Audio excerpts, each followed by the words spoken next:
It's 7 o'clock on a Sunday night, and you know what that means. It's Topical starts right now.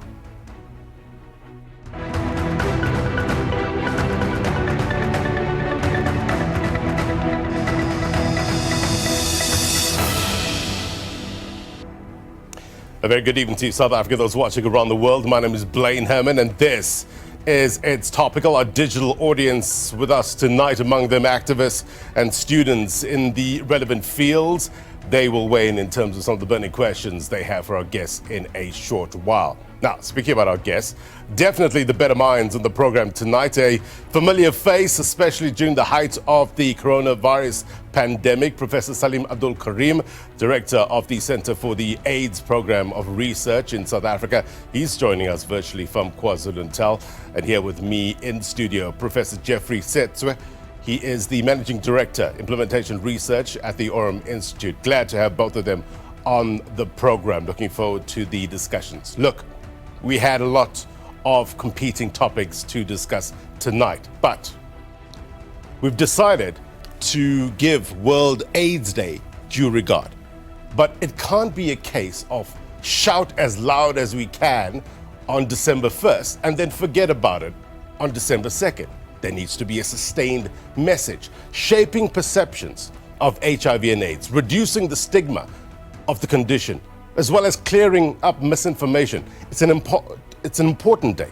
It's an opportunity to raise awareness on all available HIV prevention measures, but also, and this is important as well, remembering those who have died from HIV-related illnesses. Equal rights, equal care. That's the theme for this year's commemoration. No doubt, we've made huge strides in tackling AIDS as a country. But do we have the same urgency and innovation we had when we were fighting COVID-19? Or have we taken our foot off the pedal? The messaging and the science. We will take a deep dive shortly. Which brings us to the umbrella question of the week. And we're asking you, do you feel HIV/AIDS has become a forgotten pandemic? Let us know your thoughts at SABC News_TV. Let's talk. You know the destination, it's the magic wall. We're going to give you some context. But another question, and it's a global one, is there enough global commitment in order to curb new HIV infections? Let us know your thoughts at SABC News_TV. Perspective coming up.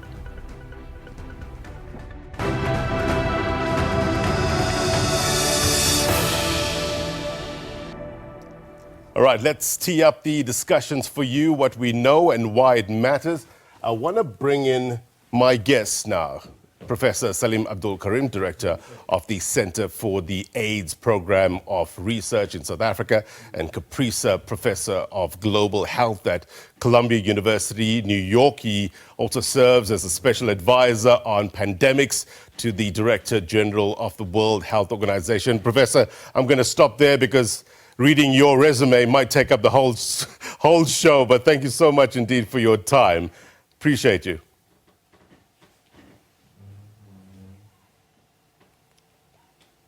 All right, Professor, if you can unmute, let's hear you clearly. We want to get straight. My apologies. I was just saying a very good evening to you and to everybody else and to all of the viewers. It's a great pleasure to be with you all. Good to have your better mind. We need to have an understanding of what we're dealing with here. We've got it up on the screen in terms of HIV/AIDS numbers in South Africa, HIV prevalence in each province. Now, I remember a couple of years ago, Prof, we started talking about 90-90-90 strategy. It's since shifted now to 95-95-95 strategy. And for the purpose of the audience, it's about ensuring that 95% of people living with HIV know their HIV status, 95% of people who know their HIV status are receiving HIV treatment, and 95% of people on treatment are virally suppressed. Still, Prof, the numbers in South Africa are high. But are you seeing encouraging trends? Acknowledge that at a global level, HIV and the number of new cases of HIV have been steadily coming down. But there are three parts of the world where even though it is coming down, it is still, unusually high and unacceptably high as well. And Africa, particularly the high rates in young women, remains one of those three challenges that we face at a global level. The other two, just for completion, is that we are still seeing high rates in young men who have sex with men, both in the US, Europe, and elsewhere. And in Central Asia, we are seeing unacceptably high rates in Russia, in Ukraine, and so on. There, the problem is more political, but the challenge we're seeing at a global level is that the rates have overall been coming down. It must be acknowledged that, in South Africa itself, we had a bit of a late start because we had a president who didn't even accept that HIV caused it and didn't want to make treatment available. So we had a delayed start to our treatment program, but we have seen a quick catch up, and South Africa overall is doing reasonably well, even though we did not meet the 2020 targets of 90-90-90. And we are not doing badly, but we didn't meet them in that year. We've met them about 2 years later. So now we are focusing on 95, 95, 95. But we must remember that these three numbers are not the overall goal. The overall goal, as was adopted at the high-level political meeting of the United Nations in 2016, the overall goal is to end AIDS as a public health threat by 2030. 95, 95, 95 is merely a target on our way to the ultimate goal, which is to end AIDS as a public health threat, which basically translates into a 90% reduction in the number of new infections. And when you consider last year we had 1.3 million new infections, we have a long way to go. Yeah. Stockouts of antiretroviral treatment, poor rates of treatment adherence among people living with HIV. Are these still persistent problems that might hamper reaching that goal by 2030? I think a problem relating to stockouts and so on is really a minor problem, because if you have a situation where patients are stopping their treatment, that's a big problem, because that leads to drug resistance, where the virus now becomes tolerant to drugs. And in South Africa, we have a very low rate of viral resistance, and that's a good sign. It means people are generally taking their medication. Of course, there will be those odd occasions where people don't take their medication either because they're stockouts or because they are not adherent. But overall, South Africa is doing quite well in that regard. Our challenge, rather, is to ensure that the cycle of transmission, and that cycle of transmission, put very simply, is the result of age-disparate sex, where men in their late 20s and 30s, early 30s, get infected, they don't know they have HIV, and they are, about 40% of them are having a liaison with a teenage girl or a young woman. And those rates are in young women are unacceptably high. I mean, last year they were running at about 4 per 100 person years. That means 1 out of 25 women in that age group is getting infected in KwaZulu-Natal. That's really unacceptable. And those rates are what we need to impact. And unfortunately, treatment doesn't get to that group because the men who are transmitting it don't know they have HIV. And so that's why the new focus is on PrEP. In addition to treatment, we need to add PrEP, and we need to get young women to take PrEP. And there are new ways in which we can provide PrEP. It doesn't have to be taking a tablet every day. There are now injectables, and particularly an exciting new option of a 6-monthly injectable called lenacapavir. And we're waiting for that drug to become available next year, and that could be a potential game changer. Well, let's talk about that. The significance of consistently supporting people living with HIV, raising awareness and all available HIV prevention measures is seen as key, right? You just mentioned now the pre-exposure prophylaxis or PrEP, for example, as a preventative strategy for populations at risk of HIV. But the question is there enough awareness of PrEP among adolescents and young adults? The studies that have been done, and recently they were done by the Human Sciences Research Council, actually show that there are two big challenges we face in PrEP. The first is that a high proportion, well over 80% of individuals who are actually at risk don't think they're at risk. I mean, people don't go around thinking, oh, I'm going to get HIV today, I better take some prophylaxis. They just don't do that. It's out of sight, out of mind. And so that awareness, and if you don't think you're going to get HIV, why would you even go and take PrEP? So that's a big challenge. And then knowledge about PrEP. So if you think you're at risk, you got to know about PrEP. You must be willing to go pay the bus fare and the taxi fare to get to the clinic, stand in a queue, get an injection. All of those are obstacles. And one of the reasons why we haven't seen PrEP achieving the kinds of protection that it can, we just need to overcome these challenges. I just want to have a look at the way forward. We've got something up on the screens called Potential Future HIV Prevention Tools. Prof, to what extent, and I think I'm talking to the right person, of course, here, has the field of HIV prevention research transformed over the last 30 years or so? And also, what does the next generation of HIV prevention look like? Into a really old hack here, because I did my first study on HIV 40 years ago. That's when many of your other guests weren't even born. So I've been in this business a long time. And originally, I thought, like many others, it shouldn't be that difficult to get a vaccine against HIV.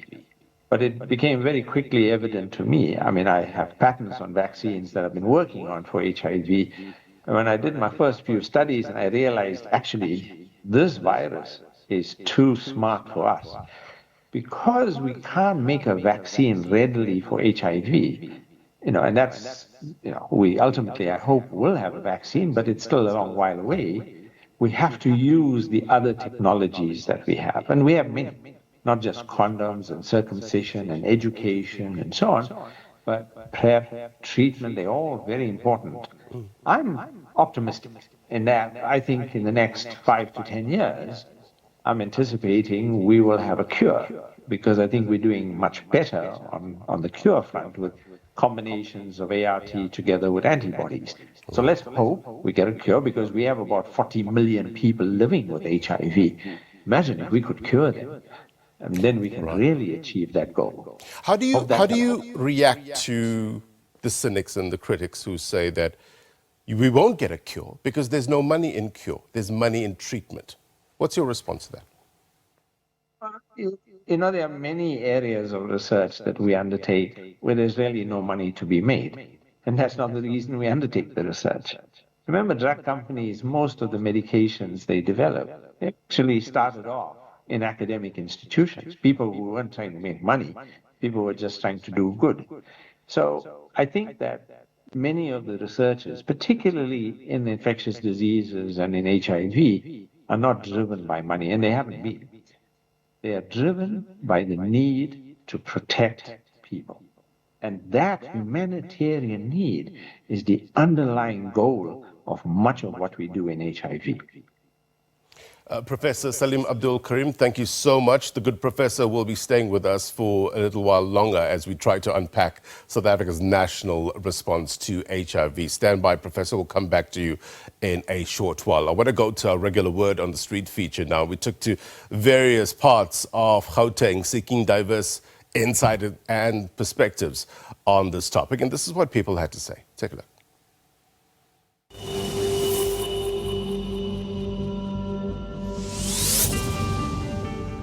I think people are not seeing HIV and AIDS as a major issue because there's not enough awareness raised on it, It's a topic that's dying down, which I don't understand why. Yeah, I think it's not as much in the public space anymore to talk about it. It was a huge issue because it was a huge fright in the 80s and 90s, but now people got more relaxed, but I don't think this is the right direction to go.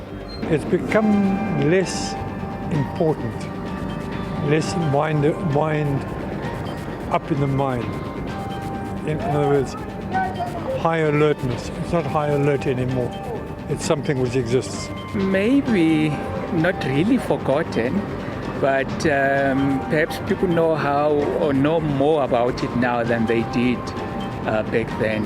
I think a lot of people speak about HIV and AIDS. I think back in the days, it was a very taboo topic.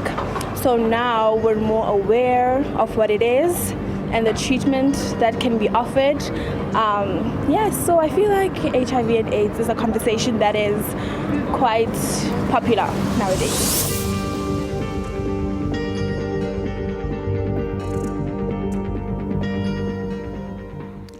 All right, so we really appreciate your thoughts on this matter. Let's get straight to it. Lots to discuss, so little time. We'll try to get you a comprehensive look at the current situation here in South Africa. We're joined by another good professor. Thank you so much for your time, Professor Geoffrey Setswe, Managing Director, Implementation Research, Aurum Institute. Thank you so much for your time. Professor Abdool Karim is still with us, and our digital audience as well. We'll get to you in a short while. The umbrella question, Professor Setswe, would be, is this a forgotten pandemic? Now, of course, for the people who are going through it, or knows somebody that's going through it, it's not forgotten. But is it being overshadowed by other competing interests? No, it's not. The HIV pandemic is still big. 1.3 million people were newly infected last year, so it is still a big epidemic. And people still die of HIV/AIDS, and we still have many more people who deserve to be on treatment and are not on treatment. So it should not become a forgotten pandemic. Are we become, or have we become, and it's a general question, of course, more complacent? Because there seems to be, and I say seems to be, no in-your-face messaging anymore. Is that an issue for you? We could become complacent. If you look at our history, the history of HIV pandemic in South Africa is 40 years, and it's covered in two phases. The first 20 years, from 1984 to 2004, we were fighting one another. You remember the times when there was a fight between the civil society and government, and about the president saying this and the minister saying this. And from 2004, we started getting antiretrovirals. And we have seen over the years how antiretrovirals have worked so well. They are so effective that people get virally suppressed. And over the years, even though we don't have a cure, but the antiretrovirals are working so well that people are now living longer and with treatment. So it is likely that some people who are seeing that there's treatment, and now we've got new tools that Prof. Salim spoke about, pre-exposure prophylaxis, and we are developing them even further, from oral PrEP to injectable PrEP, that, when things seem to be working well, we become complacent. We're like, okay, there's no need to worry, but there's still need to worry. Professor Karim mentioned that we could get a cure soon. He mentioned the time frame. You confident as well? I'm confident, but I'm happy that we have the tools that have been developed. The treatments are working well. PrEP is working well, and so the cure is actually part of the long line of the good work that the scientists have done over many years. Professor Karim, to what extent have we caught up from the efforts lost during COVID-19? Prof, if you can unmute. Yes. There we go. I think we have to appreciate that when COVID-19 came along, it basically sucked up all the oxygen. It became the centerpiece. There was no space for anything else at all. And as a result, not just HIV, but TB, malaria, all of those diseases had to take a bit of a lower profile.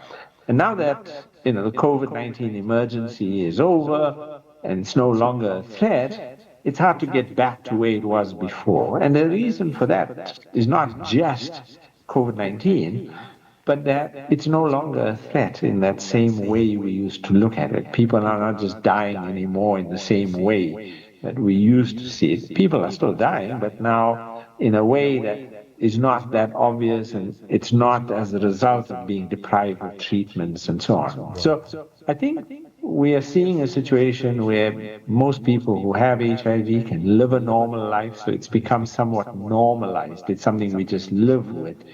And that's to be expected. We've had many epidemics that basically changed to that kind of normalization.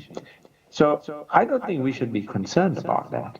We shouldn't be concerned that, AIDS is not in the headlines anymore. That's not the goal.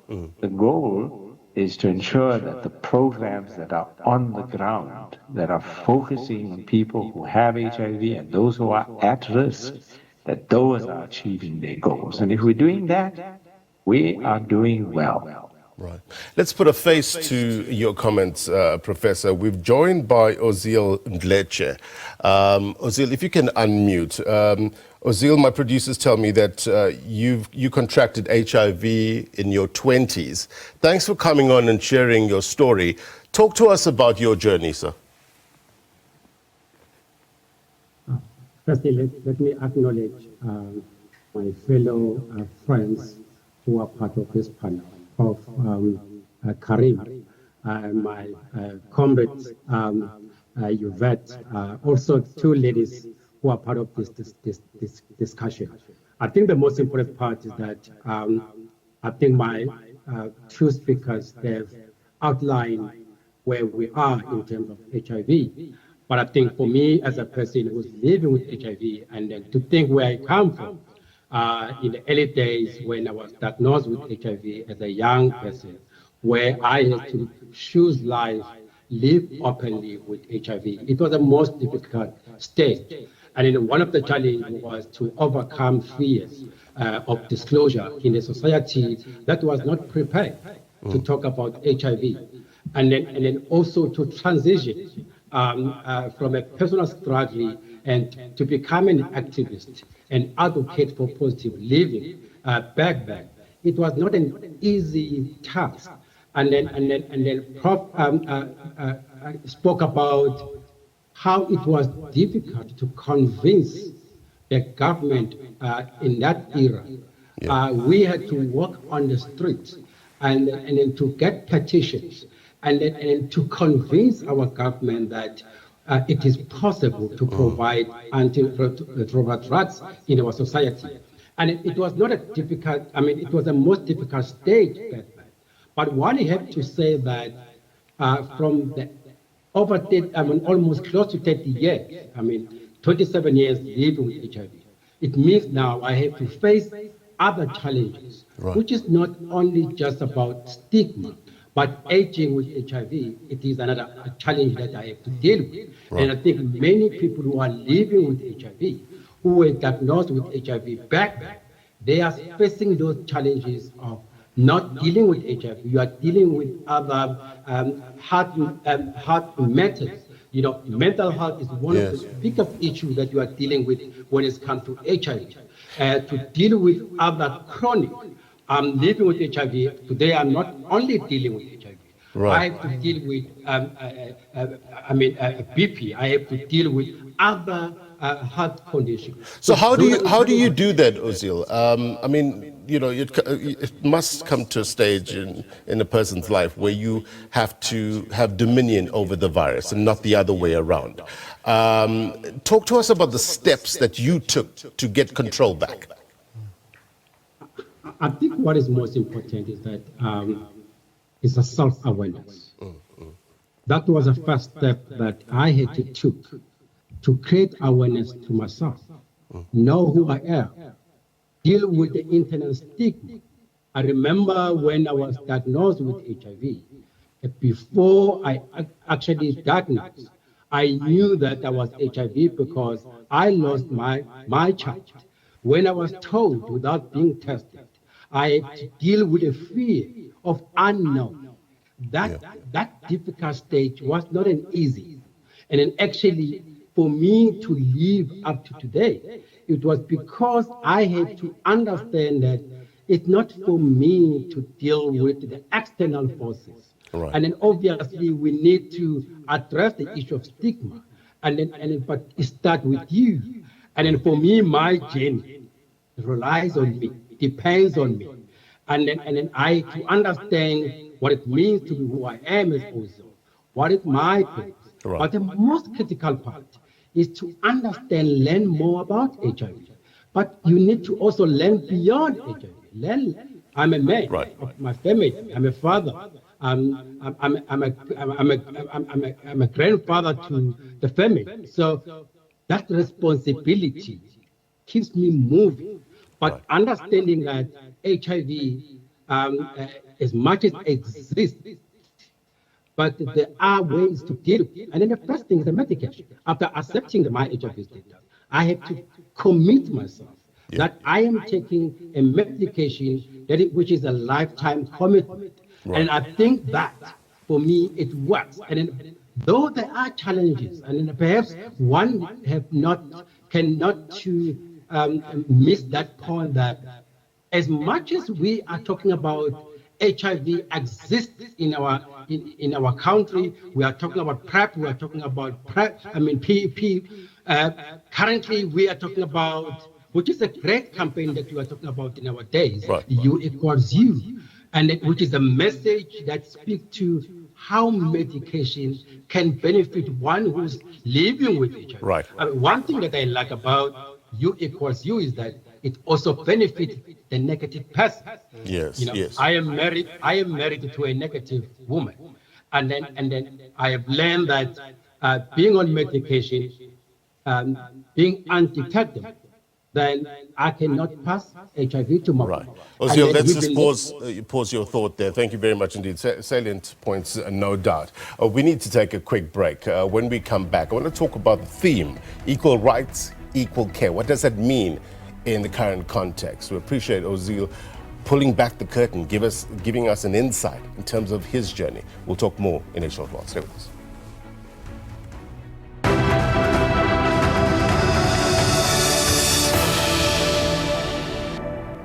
Welcome back. You're watching It's Topical. The umbrella question of the day is, do you feel that the HIV/AIDS pandemic has become a forgotten pandemic?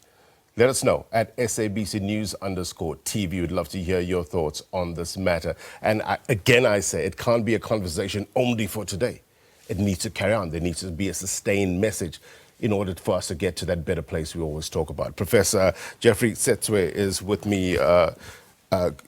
Prof, I want to understand this theme that currently we're commemorating, equal rights, equal care. What inequalities have been identified? Lots of inequalities. The UNAIDS report that came out was saying, although we made remarkable progress on HIV/AIDS, there are inequalities that you find. For example, in South Africa, inequalities start with inequalities between men and women. That also exposes women to gender-based violence, and this gender-based violence, causes problems. But there's also inequalities where you have people in some countries who cannot have relations with people in their own gender. For example, men who want to have sex with other men who need to have treatment. There are countries where they are not allowed, to practice their sexuality freely, and the same thing with women who want to have relationships with other women. So there's a lot of inequalities with regard to men and women, young people who are having relationships, for example, with older men. There is no equality there. And also people who are what you call key populations, who are being discriminated in a variety of ways. And this is what delays us to achieve a lot, because people who are identified to have a higher risk of infection, who could have been put into prevention and use PrEP and other preventive measures are not able to be given those preventive measures because they are not recognized. Professor Karim, these inequalities that we're speaking about now, to what extent is it blocking South Africa's chance of ending this epidemic here? I think that the inequalities are one of the major obstacles to us achieving the 2030 goals. And I think that around those inequalities, the gender inequality is perhaps the one that is most significant in our country. There's also the challenges we face, those who are in the LGBTI community, that they have their own set of challenges and inequalities that they have to grapple with on a daily basis. I think that if we do not solve or do not address in a very structured way the challenge of gender-based violence, how are we going to get a new generation that is HIV-free? So to me, it's a very fundamental part of solving or addressing the work that we need to do to achieve our 2030 goal.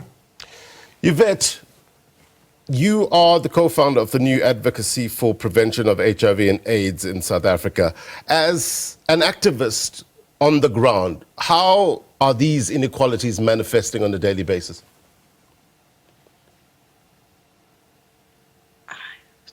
Thank you so much for that question. I think most importantly, for us, we have to start talking about the issue around stigma.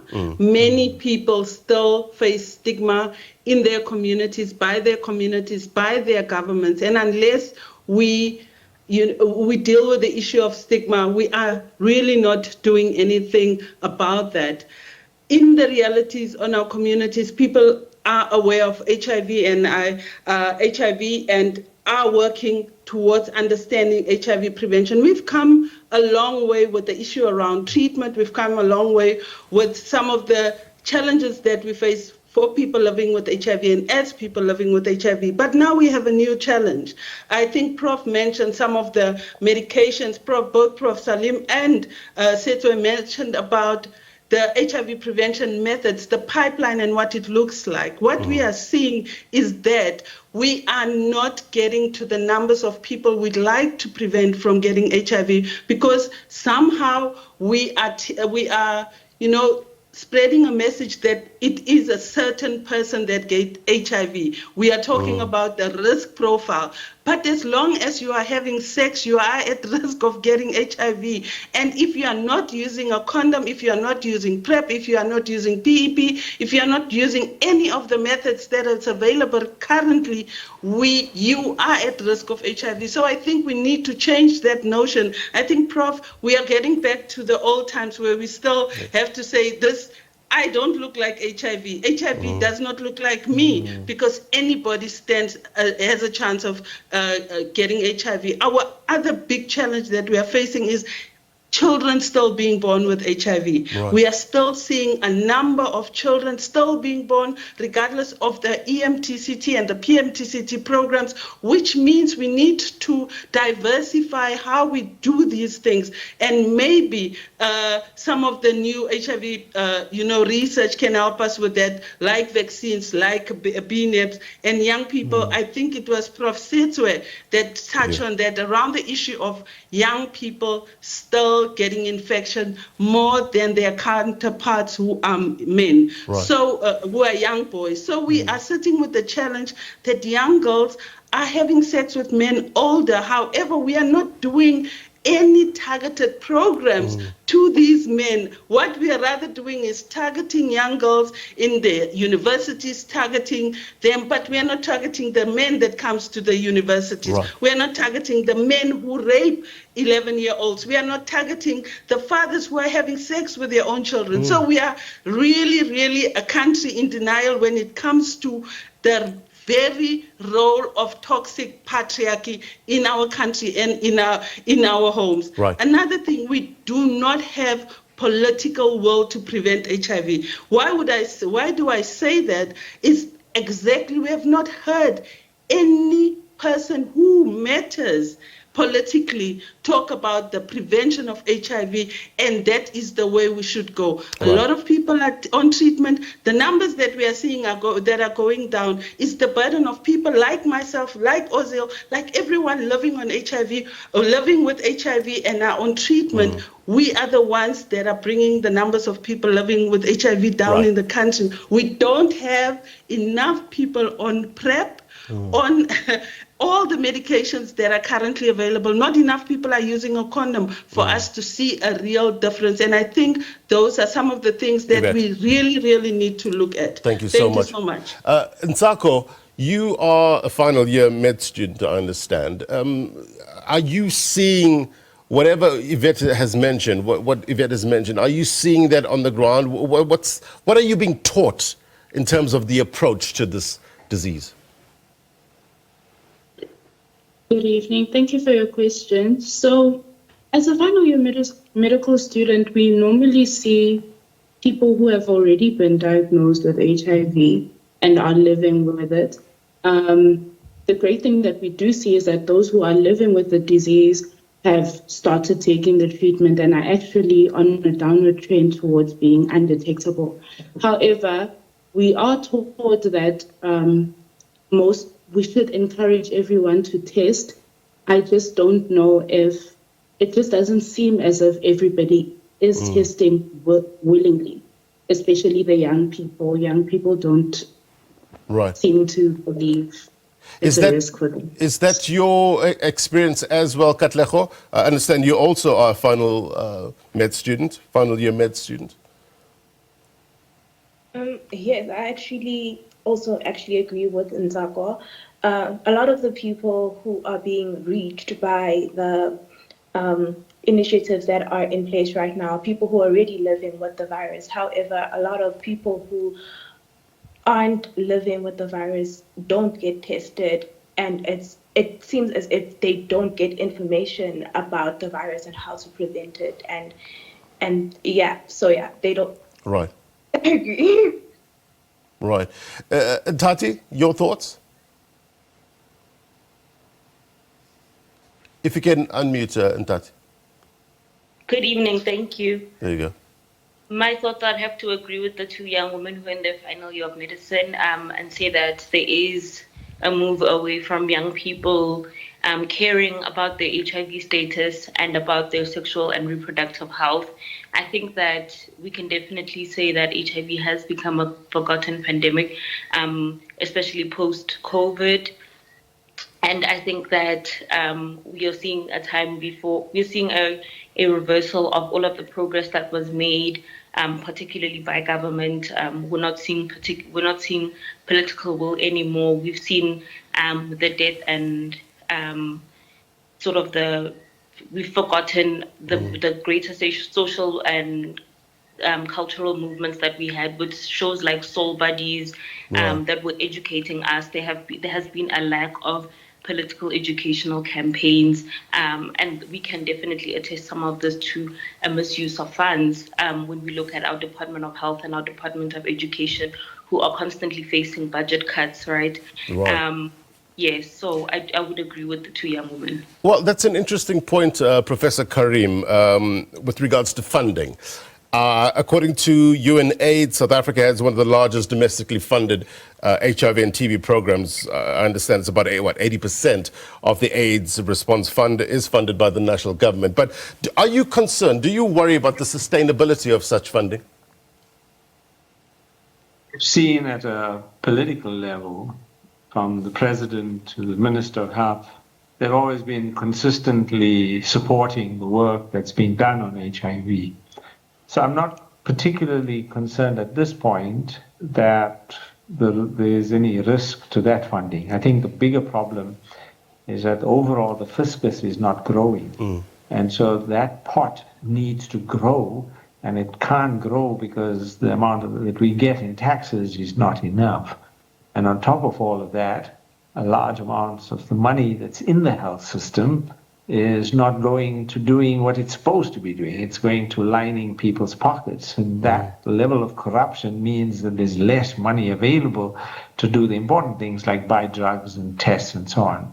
I think the additional issue is going to be that with the political change we see in the US, right, we're not sure now about the funding that we get from the US, which is sizable. It's in the region of around $400 million a year. That's a lot of money. And that we can't be confident that that's going to stay the way that has been. And that's all dependent on what the new administration says. So we are likely to see some kinds of cuts in our overall HIV funding. Prof, Setswe, Donald Trump presidency, are you concerned that it might impact our fight here in South Africa against HIV and AIDS? We are concerned because there are two ways in which we implement programs. We implement HIV prevention programs through government and through the non-governmental sector. And the non-governmental sector has depended on that kind of funding to be able to support government. The 95-95-95 support comes mainly from the non-governmental sector because the government sector alone cannot do that. So we are all worried about the $400 million or so that we might lose. And if we don't have, if everything now is going to be dependent on government officials who are at the clinics, we have never had enough doctors, we've never had enough nurses, and we've never had enough people to... So we needed the civil society that has been helping the government to reach the 95-95-95 to continue to be funded. So we're worried at this point in time. Behavioral and social aspects of HIV and AIDS, what's holding us back? Look, I think we come a long way. In the past, we were separated. There was the research side, and there was also the social determinants, or what you call the social and behavioral aspects of things. We still have a lot of work to do, because if we continue to use the word awareness only, it's not enough. Awareness is just the first necessary step. You need to go on and increase knowledge about all these new technologies. For example, PrEP is here. And the uptake of PrEP is so low because we cannot concentrate only on awareness. We also need to give people knowledge. Once they have the knowledge, we change their attitude towards it and indicate how important it is. We wish we can learn from organizations like Coca-Cola on social marketing to sell all these great technologies that are coming up from the basic and clinical scientists, because they are giving us a condom, a female condom. They are giving us a microbicide. They are giving us antiretrovirals. They are giving us PrEP. They are giving us, the list is becoming long. And if they give us a vaccine, we should be ready to be able to do social marketing of a vaccine so that society is prepared to take a vaccine for HIV. So we should not see a situation where the scientists are doing a lot of hard work for many years, 20, 30, 40 years, as Prof. Salim indicated. And when they produce a vaccine, now there's no knowledge about the vaccine. There's no awareness. So the social side of things, I think we need to jack up and get ready and ensure that, we should learn from the mistakes of the past. When in the 1990s there was this female condom, the first thing that people heard about it was the negative things, that it is too big, it makes noise, and what have you. It was not, put up as a social intervention that empowers young women or women in general to be able to take prevention into their own hands. Yeah, and that talks to the messaging as well. Yes, it talks to the messaging that we are slower in our messaging, that we are focusing only on awareness and knowledge. They are necessary, but we should go to the next gear and talk about, changing attitudes and behavior and target specific groups for our messaging. A more focused approach, Professor Karim, and the embracing, I guess, of new technologies in the fight against HIV and AIDS. Talk to us in that regard and how it plays its part in what you mentioned at the top about finding a cure for HIV and AIDS. I think we've seen that we can make huge strides on HIV, and we've already done that. When you take, when I first started out, HIV was a death sentence. Today, we can get treatment to even the most remote village because we've put the effort into doing that and making sure that people can now live with HIV. So we've seen that transformation. What we have to do is we have to keep that momentum going, because the moment we lose that momentum, we'll basically come apart in terms of people not staying on their treatment, not ensuring that they are adhering and that we continue to do testing and so on. So we've got to keep that momentum, and that's very important. But to do that, we've got to address the rights issues, and that's what World AIDS Day theme is about. It's about that path to rights and ensuring that all of these things that we do, that people who need them can access them and can stay on them for as long as it's needed, so that they protect their lives and their futures. Ozil Mdletshe is a prime example of HIV and AIDS not being a death sentence. And I'm glad you're here with us today, sir, because you're giving us an insight in terms of the journey. Where do you see the solutions? Thank you very much. I think the first point one need to address is that living with HIV nowadays, we are not just, we're not a face of HIV, but we live beyond HIV. Yes. I think that's the most important point that we need to send across to our society, to understand that living with HIV means that you are normal like any other person. I think the dynamics of living with HIV are the one that perhaps we need to start to focus more on. I did touch on this issue when I started my conversation that, you know, a person like me who was diagnosed with HIV in early 90s, now today I'm 56. It means that I'm not only dealing with HIV, I'm dealing with other matters. And I think for me, that's a focus that needs to also to take place. And I think also we need to realize that when we talk about stigma in our society, stigma has revolved, but stigma still exists. And then we need campaigns that will address issues of stigma in our communities. We need ongoing programs that challenges misinformation and the issues that sought to diminish the lives of people living with HIV. Right. And I think the misinformation prejudice against people living with HIV still exists. I think, again, the role of education and awareness campaign that supports structures that will reduce stigma today is most critical. And then the last one for me, which is the most important, is to encourage more open conversation that will normalize HIV in our space, irrespective of where we are, in our universities, in our communities, and it is important. And then I think one of the issues that kept me where I am at today, it was an environment that we created as people live with HIV, which we used to call support groups. And then today we seem to be lacking of community-based support groups. And then we appreciate the support system in our public health facilities that speak to supporting people who are living with HIV in terms of adherence on medication.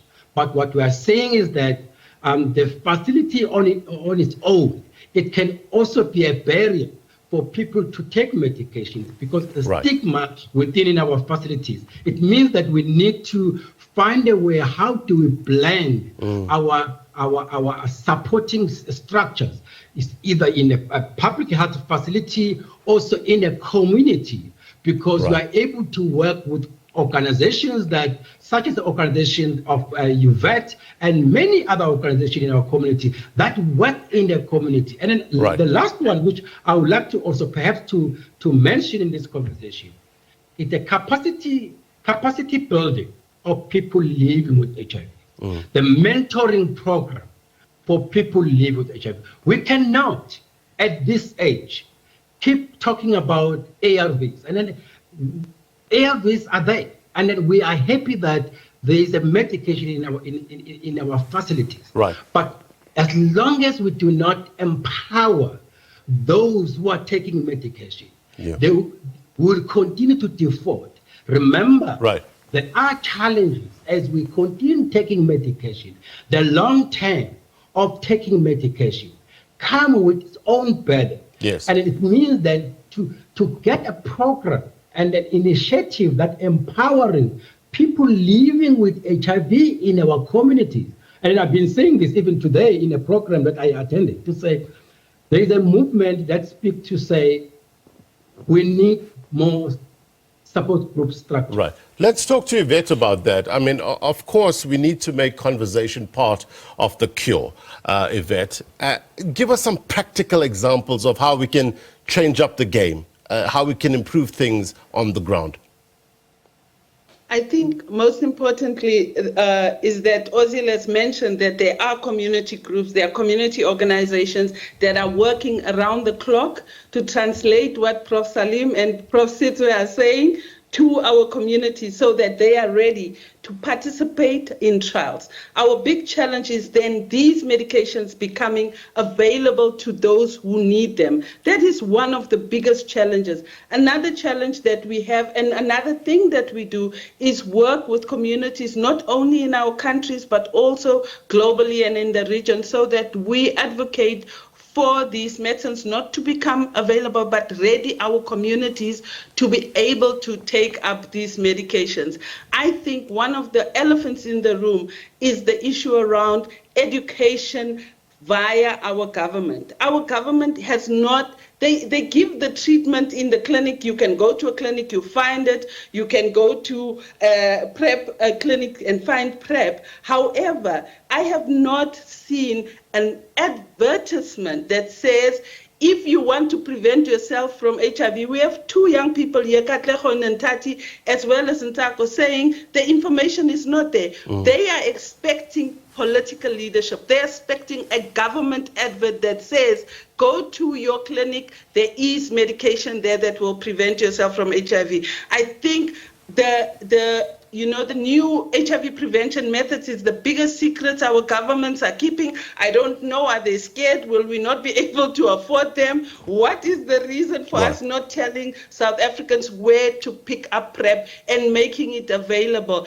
I think it's also important for us to know that communities have been doing this, and we have cut very important SBCC programs. We have seen the churches of the world, we have seen intersections, we have seen soul bodies, we have seen many effective programs being cut off from funding because of corruption. Why are these organizations still not funded? And these are the things that we need to talk about to ensure that when we talk about lenacapavir, Cabernet, all of these amazing drugs becoming available in our communities, having taken them up, they need to be seen in a real life setting, and that is the challenge. And I would like to challenge our researchers, both Prof. Setswe and Prof. Abdool, to say once they make those commitments for the research to happen, that they must fight with us on the streets to ensure that all of this research becomes available. Lenacapavir is 100% effective. Cabernet works. Where is it in the communities that I live in, Ozzy live in, Katlego, and everyone on this call cannot say where these are, because we need to ensure it happens. Thanks. Let's get final thoughts. Professor Karim, you up for the fight? Yes, of course. I have to say, we've been in the streets over a long time. It's been a long journey. And when you think back to when we organized the AIDS conference in 2000, and when we marched in the streets with Zaki Ahmed, Mark Haywood, and a lot of people who at that stage just couldn't get treatment, and what it took to get to where we are. It's been a long journey, and a journey that many of us remain totally committed to. So wish you well, and know that you've got strong partners. Prof. Setswe? We have made remarkable progress in this country because, number one, we have a vibrant civil society. People living with HIV in this country fought a good fight. They ensured that we get treatment. They ensured that we get elimination of mother-to-child transmission. We've got top scientists who are doing remarkable work. The government, we're no longer fighting with the government. We're working with the government. There are gaps, we can work those gaps, but we're in a good space. I think we're doing a lot better. We're working together. SANAC has brought 18 stakeholders in society together. I think we can do better. Can we end it by 2030? We will make extensive progress. We may not eliminate it, but we are making extensive progress. It's 6 years, by the way, and so we have to be realistic. Prof. Setswe, thank you so much for your time and your expertise. Also, Professor Salim, Abdool, Karim, value added, no doubt, to our digital audience. Yvette, Oziel, Nsako, Katleko, and Tati. Appreciate your time and best of luck to you. No doubt, as I say, this conversation needs to continue beyond tonight. And we thank you very much indeed for your time. Thank you very much. All right, before we go, here's my take.